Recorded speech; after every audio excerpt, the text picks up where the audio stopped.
அண்மை செய்தியை பார்த்து வருகிறோம். வரும் சட்டமன்ற தேர்தலை முன்னிட்டு தமிழகம் முழுவதும் சுற்றுப்பயணம் செல்ல விஜய் திட்டமிட்டிருப்பதாகவும் அது குறித்து இன்று முக்கிய முடிவு எடுக்கப்பட வாய்ப்பு இருப்பதாகவும் அண்மை தகவல் கிடைக்கப்பட்டிருக்கிறது. அது குறித்தான செய்தியை பார்த்து வருகிறோம். விவரங்களோடு இணைகிறார் எமது செய்தியாளர் ஜெரி. இது குறித்தான முழு விவரங்களை பதிவு செய்யலாம். வணக்கம். தமிழக சட்டமன்ற தேர்தலுக்கு இன்னும் 8 மாதங்கள் மட்டுமே இருக்கின்ற சூழலில் அரசியல் கட்சிகள் தங்கள் செயல்பாடுகளை தீவிரப்படுத்தியுள்ளன. தமிழக வெற்றி கழகமும் தேர்தலில் முழு கவனத்தை செலுத்த தயாராகி வருகிறது. இந்த நிலையில் கட்சியின் மாநில செயற்குழு கூட்டம் சென்னை பனையூரில் இருக்கக்கூடிய தலைமை அலுவலகத்தில் விஜய் தலைமையில் இன்று நடைபெற இருக்கிறது. எதிரொரு சட்டமன்ற தேர்தலுக்கான பணிகளை அரசியல் கட்சிகள் தீவிரப்படுத்தி வருகின்றன. மாநாடு, பொதுக்கூட்டம், போராட்டம் என கட்சிகள் அரசியல் செயல்பாடுகள் சூடுபிடித்திருக்கக்கூடிய நிலையில தாவேகாவும் தனது பணிகளை துரிதப்படுத்தி இருக்கக்கூடிய நிலையில இன்று செயற்குழு கூட்டத்தில் சில முக்கிய முடிவுகள் எடுக்கப்பட இருப்பதாக தகவல்கள் கிடைக்கப்பட்டிருக்கிறது.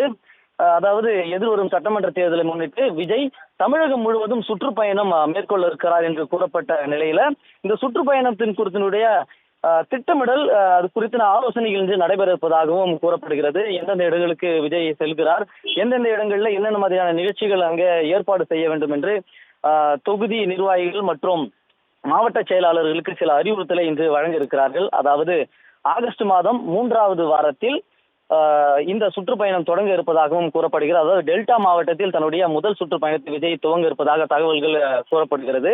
முதல் மக்கள் சந்திப்பாக பரந்தூர் விமான நிலைய எதிர்ப்பு போராட்ட குழுவினரை விஜய் சந்தித்திருந்தார். அதனைத் தொடர்ந்து 2வது சந்திப்பாக இந்த சுற்றுப்பயணத்தினுடைய துவக்கமாக டெல்டாவில் இந்த சுற்றுப்பயணம் துவங்க இருக்கிறார். அது குறித்த முக்கிய ஆலோசனைகளும் முடிவுகளும் இன்று எடுக்கப்படும் என்று கூறப்படுகிறது.